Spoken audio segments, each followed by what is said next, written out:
Hello students, अपन पढ़ चुके हैं मूविंग कॉइल गैल्वेनोमीटर। आज अपन उसी के कुछ यूजेस देखेंगे। गैल्वेनोमीटर हमने देखा था एक ऐसा इंस्ट्रूमेंट होता है which is used to detect the presence of current in a circuit, जिसके अंदर मैंने बताया था एक निडल होती है। अपन गैल्वेनोमीटर को किसी भी सर्किट में लगा दें और यदि उसकी निडल डिफ्लेक्ट हुई तो निडल का डिफ्लेक्ट होना इंडिकेट करता है कि सर्किट के अंदर करंट फ्लो कर रहा है। ठीक है। अब गैल्वेनोमीटर जो है वो एक बहुत सेंसिटिव इंस्ट्रूमेंट होता है।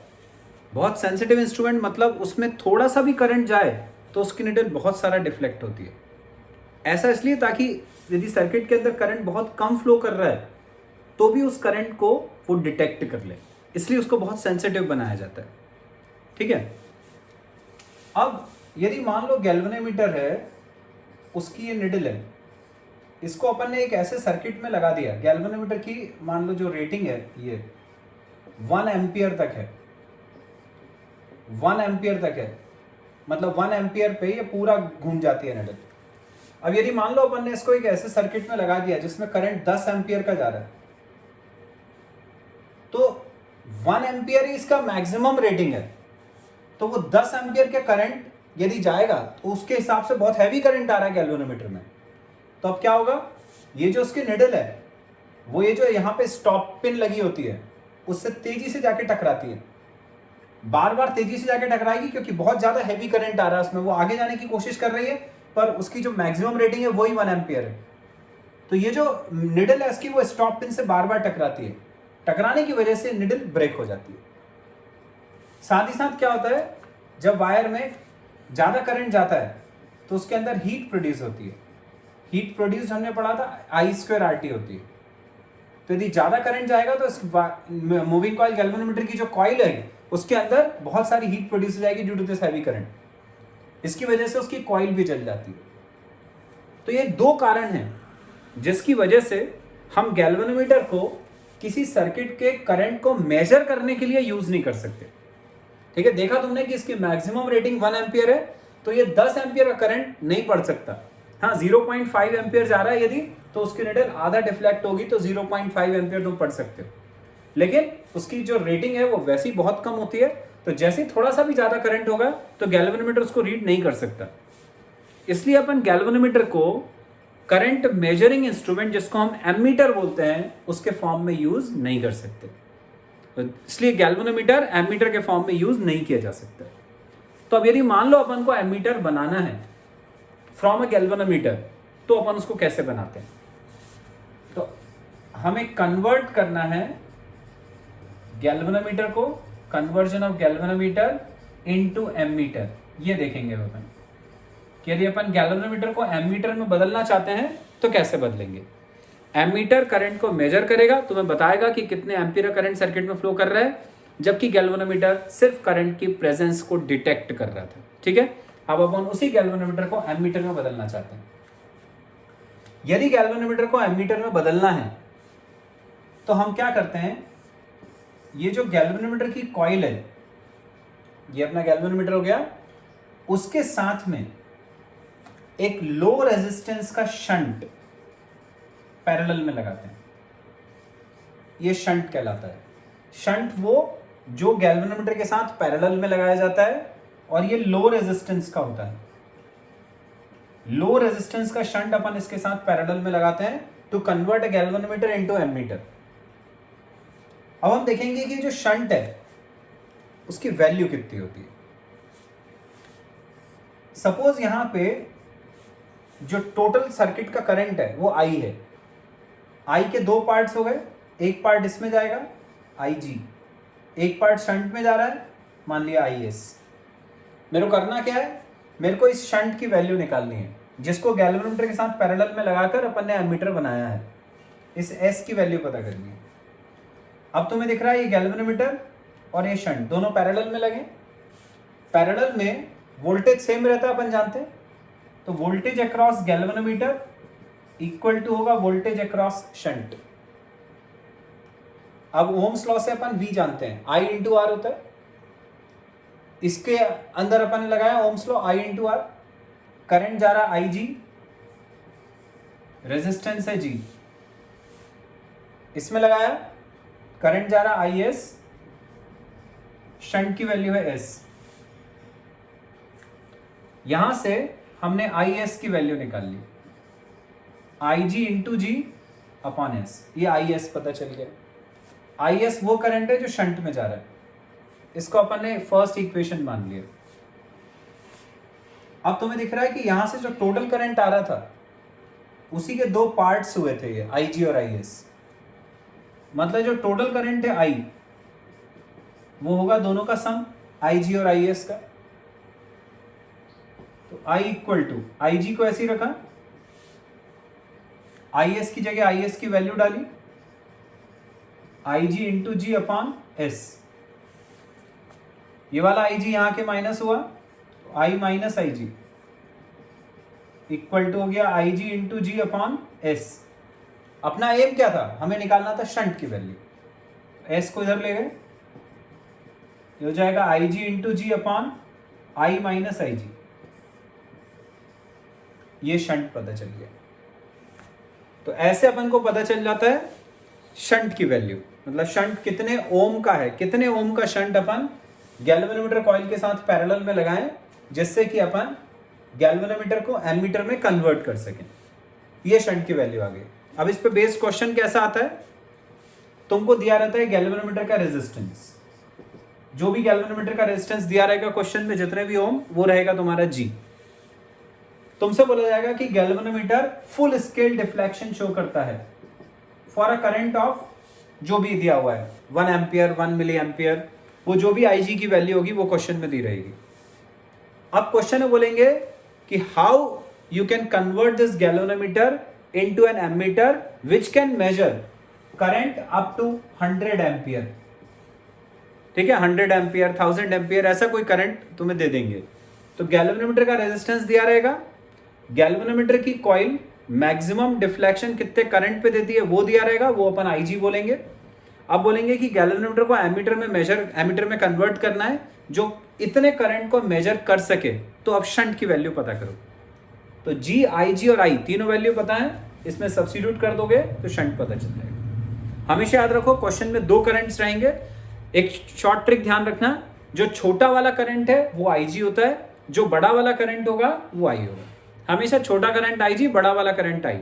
गैल्वेनोमीटर कॉइल का रेजिस्टेंस ओम्स में दिया रहेगा, इसमें रख के तुम्हें शंट की वैल्यू पता चल जाएगी। ठीक है, तो इस तरह से अपन गैल्वेनोमीटर को कन्वर्ट कर सकते हैं इनटू एन एमीटर। तो अभी अपन ने देखा बच्चों की गैल्वेनोमीटर को एमीटर में कैसे कन्वर्ट करते हैं। अब हम देखते हैं कि गैल्वेनोमीटर को वोल्टमीटर में कैसे बदलते हैं। तुम्हें पता है एमीटर वो डिवाइस होता है which is used to measure current, जबकि वोल्टमीटर वो डिवाइस होता है which is used to measure potential difference, voltage नापता है वोल्टमीटर। और तुमने 10th क्लास में भी पढ़ा होगा कि ammeter is always connected in series. Ammeter को अपन हमेशा सर्किट में सीरीज में लगाते हैं, जबकि वोल्टमीटर को अपन हमेशा सर्किट में पैरेलल में लगाते हैं। तो हमें वोल्टमीटर में कन्वर्ट करना है अब गैल्वेनोमीटर को। तो conversion of galvanometer into voltmeter, galvanometer को वोल्टमीटर में बदलेंगे। अब सपोज यदि कोई सर्किट है, 2 पॉइंट्स ए और बी, यहां पर कोई रेजिस्टेंस लगा है, हमें पता करना है कि ए और बी के बीच का पोटेंशियल डिफरेंस कितना है। तो तुम वोल्टमीटर कनेक्ट करोगे। अब मैंने क्या बताया कि voltmeter is always connected in parallel, तो वोल्टमीटर को अपन ऐसे ए और बी के बीच में यूं पैरेलल में कनेक्ट करते हैं। अब यदि मान लो सर्किट में करंट आ रहा है आई, उसके दो पार्ट्स हो जाएंगे, I1 और I2। तो ये जो वोल्टमीटर है इसमें तुम देखो करंट I2 जा रहा है। ओम्स लॉ से यदि अपन I की वैल्यू निकालें तो I होता है V upon R, V equal to IR, तो I हुआ V अपॉन R। इससे क्या पता चलता है तुम्हें कि यदि R की वैल्यू कम हुई तो I ज्यादा हो जाएगा, यदि रेजिस्टेंस कम हुआ तो करंट बहुत ज्यादा हो जाएगा। तो यदि मान लो वोल्टमीटर जो है उसका रेजिस्टेंस यदि अपन ने कम लिया तो उसमें बहुत हैवी करंट आएगा। बहुत हैवी करंट आएगा मतलब ये जो करंट आ रहा था उसका ज्यादातर हिस्सा जो है वो इसमें चला जाएगा।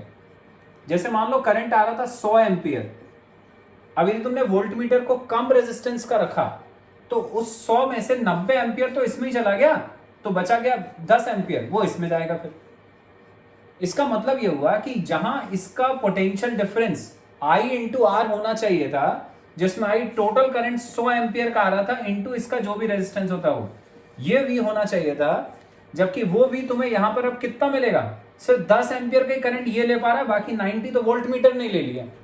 तो वो वोल्टेज यहाँ पे V equal to I into R से निकालोगे तो 10 इंटू आर आएगा, जबकि 100 एम्पियर की वजह से यहाँ का वोल्टेज जो है वो 100 इंटू आर आना चाहिए था।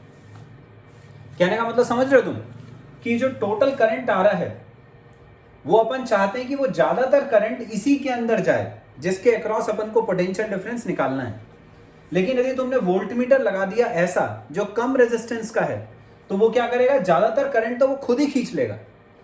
तो अपन को जिस रेजिस्टेंस के अक्रॉस पोटेंशियल डिफरेंस निकालना है उसके अक्रॉस एक्चुअल पोटेंशियल डिफरेंस नहीं आ पाएगा, एक्चुअल से कहीं कम पोटेंशियल डिफरेंस तुम नाप पाओगे।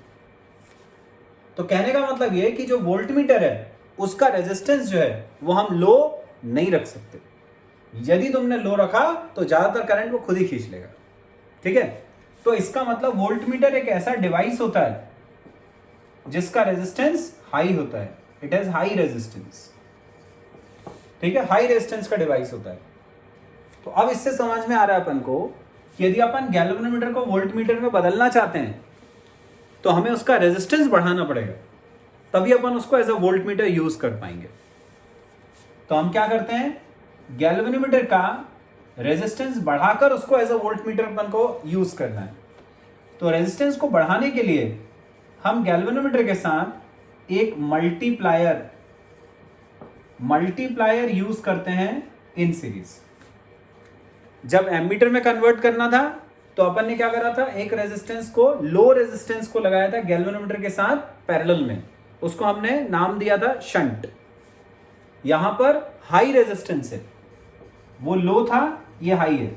हाई रेजिस्टेंस लगाते हैं अपन सीरीज में, इस रेजिस्टेंस को अपन बोलते हैं मल्टीप्लायर। ऐसा करने से ये जो गैल्वेनोमीटर है ये वोल्टमीटर में कन्वर्ट हो जाता है। सपोज अपन इसको ऐसे दो पॉइंट्स के बीच में यूज कर रहे हैं जिनके बीच पोटेंशियल डिफरेंस है V।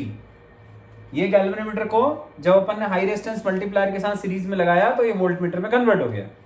सपोज ये यूज करा जाता है दो पॉइंट्स के बीच में पोटेंशियल डिफरेंस को मेजर करने के लिए, जिस पोटेंशियल डिफरेंस की वैल्यू V है।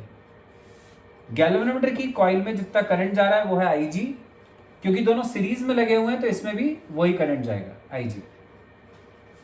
दोनों G और R सीरीज में लगे हैं, सीरीज में टोटल रेजिस्टेंस होता है R1 प्लस R2। तो अपन इससे टोटल रेजिस्टेंस यदि निकालेंगे तो हो जाएगा इसका रेजिस्टेंस G और इसका R, तो टोटल रेजिस्टेंस हो गया G प्लस R। अब ओम्स लॉ क्या होता है, V equal to I into are.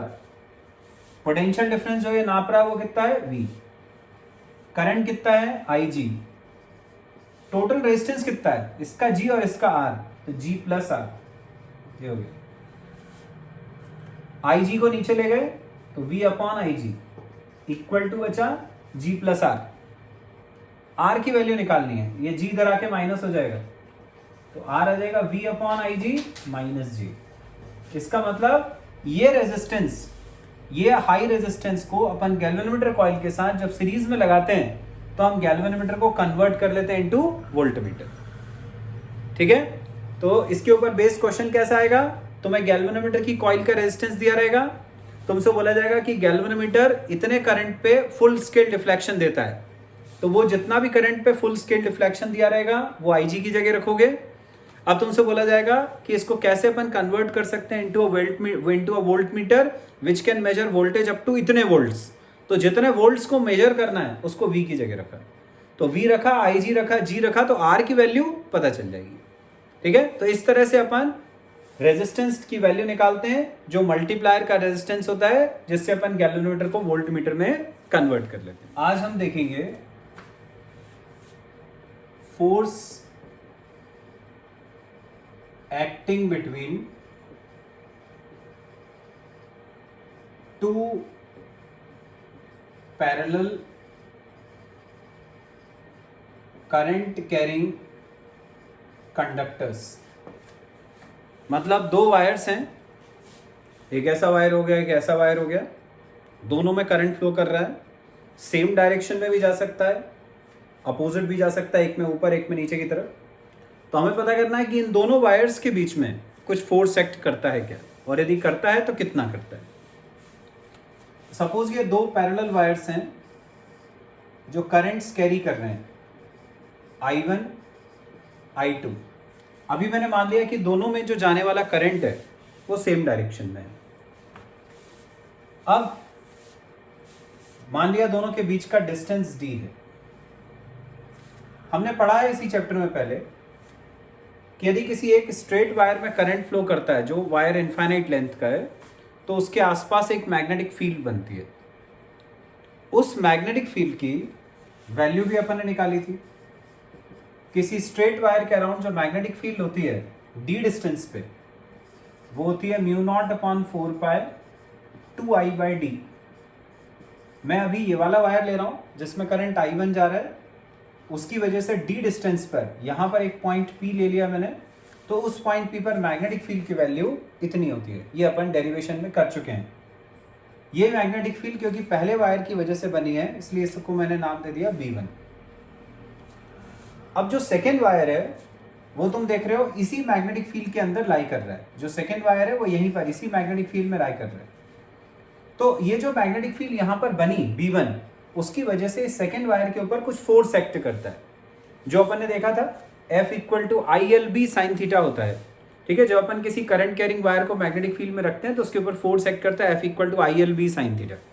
तो ये जो सेकेंड वाला वायर है वो इस मैग्नेटिक फील्ड B1 में रखा है, इस वायर की लेंथ अपन ने L ले ली, तो उसके ऊपर फोर्स एक्ट करेगा। F = फॉर्मूला हम पढ़ चुके हैं ILB sin थीटा। अब ये फोर्स की वैल्यू निकालता हूं मैं। I वो करंट है जो इस वायर में जा रहा है, अपन फोर्स इस वायर के ऊपर निकाल रहे हैं, I2, L इसकी लेंथ, B मैग्नेटिक फील्ड। यहां पर जो मैग्नेटिक फील्ड है ये वो मैग्नेटिक फील्ड जो फर्स्ट वायर ने बनाई थी। फर्स्ट वायर ने जो मैग्नेटिक फील्ड बनाई इसको अपने नाम दिया था B1, तो B की जगह B1 साइन थीटा। थीटा क्या होता है? थीटा वो एंगल होता है जो कंडक्टर जिसकी लेंथ L है, मैग्नेटिक फील्ड B में रखा, L और B के बीच का जो एंगल है वो होता है थीटा। यहां पर अपन देखें L और B के बीच का एंगल कितना है। इस वायर ने जो मैग्नेटिक फील्ड बनाई थी वो थी B1। ये मैग्नेटिक फील्ड कैसी होती है? वायर को ऐसे घेरे हुए रहती है, यूं सर्कुलर लूप्स के फॉर्म में। तो इसकी जो मैग्नेटिक फील्ड होगी वो सर्कुलर लूप यूं जाएगा, यूं, और ऐसे अंदर की तरफ एंटर करेगा। ठीक है, ऐसे लूप जाके यूं अंदर की तरफ एंटर कर रहा है। मतलब इसकी वजह से जो मैग्नेटिक फील्ड बन रही है वो ऐसी बन रही है, यूं अंदर की तरफ। जबकि ये जो वायर है वो अपन ने ऐसे रखा है L लेंथ का। तो अब तुम्हें दिख रहा है कि दोनों के बीच का एंगल 90 डिग्री होगा। ये मैग्नेटिक फील्ड ऐसे ही अंदर की तरफ एंटर कर रही है और ये वायर ऐसा रखा हुआ है। ठीक है, तो मैग्नेटिक फील्ड ऐसी और वायर ऐसा ही है, तो दोनों परपेंडिकुलर हो गए 90 डिग्री। तो थीटा की जगह पर रख देंगे अपन 90 डिग्री। F हो जाएगा I2 L B1 sin 90, sin 90 1 हो जाएगा।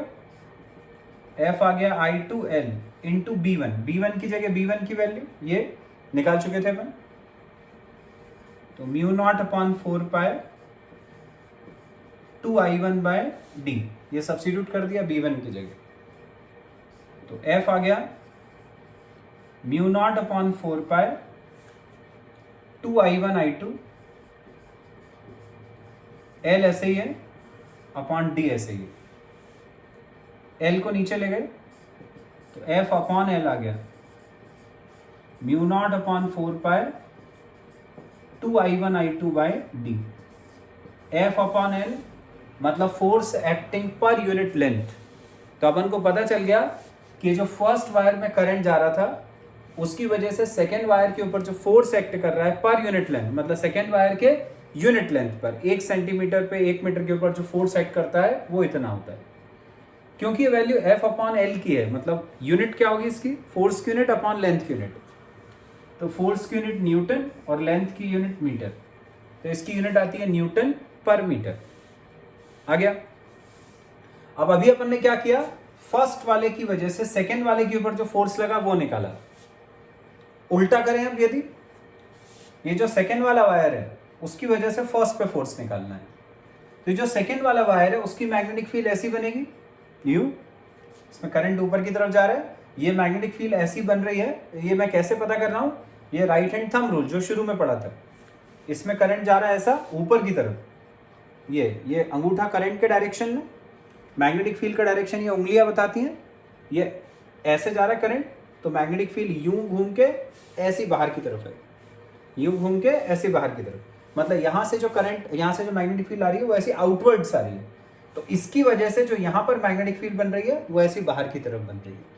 ये मैग्नेटिक फील्ड का डायरेक्शन हो गया। अब उस मैग्नेटिक फील्ड की वैल्यू निकालता हूँ। तो ये मैग्नेटिक फील्ड किसकी वजह से है, इस सेकेंड वाले वायर में जाने वाले करंट की वजह से, तो इसको अपन ने नाम दिया B2। जो फर्स्ट वाले की वजह से मैग्नेटिक फील्ड बनी थी उसको हमने नाम दिया था B1। तो अब B2 की वैल्यू μ0/4π 2I2/d, क्योंकि इसमें जाने वाला करंट I2 है। अब अपना जो फर्स्ट कंडक्टर है वो इसमें लाई कर रहा है, तो इसके ऊपर फोर्स लगेगा। फोर्स का फॉर्मूला वही ILB sin थीटा, फोर्स का फॉर्मूला लगाया ILB sin थीटा।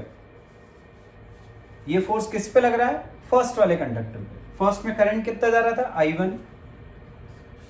ये जो फर्स्ट वाला है ये कौन सी मैग्नेटिक फील्ड में लाई कर रहा है, उस मैग्नेटिक फील्ड में जो सेकंड ने बनाई है। सेकंड ने कितनी मैग्नेटिक फील्ड बनाई है, B2। ये हो गया।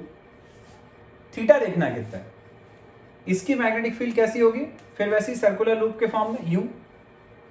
तो ये सर्कुलर लूप यहां से ऐसे बाहर की तरफ निकलेगा, तो यहां से ऐसे बाहर की तरफ आएगा, मतलब इसमें मैग्नेटिक फील्ड का डायरेक्शन ऐसा, जबकि कंडक्टर ऐसा। फिर परपेंडिकुलर हो गए, थीटा फिर 90, थीटा की जगह 90 डिग्री। तो F आ गया I1L, B2 की जगह B2 की value μ0/4π 2I2/d into sine 90। Sine 91, L को नीचे ले गए, F/L आ गया μ0/4π 2I1I2/d, साइन 90 की जगह 1 रख दिया। फिर फोर्स अपॉन लेंथ है, फिर न्यूटन पर मीटर। ये फोर्स की वैल्यू आ गई। वो फोर्स जो यूनिट लेंथ पे लग रहा है, 1 मीटर या 1 सेंटीमीटर लेंथ पे लग रहा है, किसके ऊपर, ऑन द फर्स्ट वायर। दो फोर्स निकाल लिए। अब तुम दोनों को कंपेयर करो, देखो दोनों की वैल्यू सेम आ रही है, μ0/4π 2I1I2/d इसमें भी आ रहा है और वही वैल्यू इसमें भी आ रही है। मतलब दोनों के ऊपर सेम फोर्स एक्ट करता है, दोनों की यूनिट लेंथ के ऊपर। ठीक है, दोनों की यूनिट लेंथ के ऊपर एक्ट करने वाला फोर्स सेम रहता है। ठीक है, तो अपन ने देख लिया कि यदि दो वायर्स हैं तो दोनों की यूनिट लेंथ के ऊपर सेम फोर्स एक्ट करता है जब उनमें करंट पास करते हैं। अब जो ये फोर्सेस एक्ट कर रहे हैं दोनों पे, उन फोर्स का डायरेक्शन निकालते हैं। हमने फोर्स की वैल्यू तो देखा ILB sin थीटा होती है, फोर्स का डायरेक्शन कैसे पता चलता है। फोर्स का डायरेक्शन हमने पढ़ा था by Fleming's left hand rule. ये फ्लेमिंग्स लेफ्ट हैंड रूल अपन लगाएंगे दोनों वायर्स के ऊपर। फर्स्ट वाला वायर, इसके ऊपर फोर्स एक्ट कर रहा था, किसकी वजह से एक्ट कर रहा था, जो सेकंड ने मैग्नेटिक फील्ड बनाई थी। सेकंड की मैग्नेटिक फील्ड जो यहां पर बनी थी उसका डायरेक्शन कैसा था, हमने पता किया था। सेकंड में करंट ऐसे जा रहा है, मैग्नेटिक फील्ड ऐसे यूं बाहर की तरफ निकल रही थी, तो ये इसमें मैग्नेटिक फील्ड ऐसे बाहर की तरफ निकल रही थी, करंट ऊपर की तरफ जा रहा था। अपन इसके ऊपर लगाएं Fleming's left hand rule, magnetic field outwards, ये 4 फिंगर बताता है फील्ड का डायरेक्शन, तो फील्ड का डायरेक्शन ऐसा हो गया आउटवर्ड्स, यूं बाहर की तरफ। करंट कैसा जा रहा है, ऊपर की तरफ, ये फील्ड आउटवर्ड्स। करंट का डायरेक्शन, करंट कैसा है, ऊपर की तरफ, तो फील्ड ऐसे, और ये 4 फिंगर फील्ड का डायरेक्शन बताता है वो आउटवर्ड्स। करंट कैसा, ऊपर की तरफ, ये रहा, ये फील्ड, ये करंट। फोर्स कैसा लग रहा है, फोर्स बताता है थंब ऐसे। इसका मतलब इस वायर के ऊपर जो फोर्स एक्ट कर रहा है वो इस डायरेक्शन में एक्ट कर रहा है, ये फोर्स का डायरेक्शन है। ठीक है, तो इसके ऊपर फोर्स ऐसे एक्ट कर रहा है। अब सेकंड वाले वायर के ऊपर जो फोर्स लग रहा था वो देखें किस डायरेक्शन में एक्ट करेगा। सेकंड वाले के ऊपर जो मैग्नेटिक फील्ड एक्ट कर रही थी वो मैग्नेटिक फील्ड थी जो फर्स्ट ने बनाई थी। फर्स्ट की मैग्नेटिक फील्ड कैसी थी, यूं, तो यहां से यूं अंदर की तरफ एंटर हो रही थी। हमने देखा था इसमें मैग्नेटिक फील्ड ऐसी जा रही थी, तो अब अपन लगाएं फ्लेमिंग्स लेफ्ट हैंड रूल। ये फील्ड 4 फिंगर बताएगी फील्ड का डायरेक्शन जो अंदर की तरफ है, मिडिल फिंगर करंट का डायरेक्शन, करंट कैसा है ऊपर की तरफ यू, ये फील्ड ये करंट। अब देखो अंगूठा बता रहा है फोर्स का डायरेक्शन इस तरफ ये, तो इसका मतलब ये हुआ कि जो दो वायर्स थे उनके ऊपर फोर्सेस लगे इस तरफ और इस तरफ, मतलब दोनों एक दूसरे को खींचेंगे, अट्रैक्ट करेंगे। इसका मतलब ये जो फोर्स होगा वो अट्रैक्टिव फोर्स होगा। तो हमेशा याद रखो बच्चों कि यदि दो वायर में जो करंट जाता है यदि वो सेम डायरेक्शन में है तो इनके ऊपर लगने वाला जो फोर्स होता है वो फोर्स ऑफ अट्रैक्शन होता है। दोनों वायर्स एक दूसरे को अट्रैक्ट करते हैं ड्यू टू दिस फोर्स। आगे समझ में। ऑन दी अदर हैंड यदि मान लो करंट्स अपोजिट डायरेक्शन में होंगे, यदि इसमें ऊपर की तरफ जाएगा करंट और इसमें नीचे की तरफ आएगा करंट, तो तुम निकाल सकते हो खुद ही। इनमें जो डायरेक्शंस निकलेंगे फोर्स के वो ऐसे निकलेंगे, यूं बाहर की तरफ निकलेंगे। इसका मतलब एक दूसरे से दूर जाने की कोशिश करेंगे। तो जब दोनों वायर्स के ऊपर फोर्स करंट सेम डायरेक्शन में लगता है तो जो फोर्स होता है वो अट्रैक्टिव फोर्स होता है।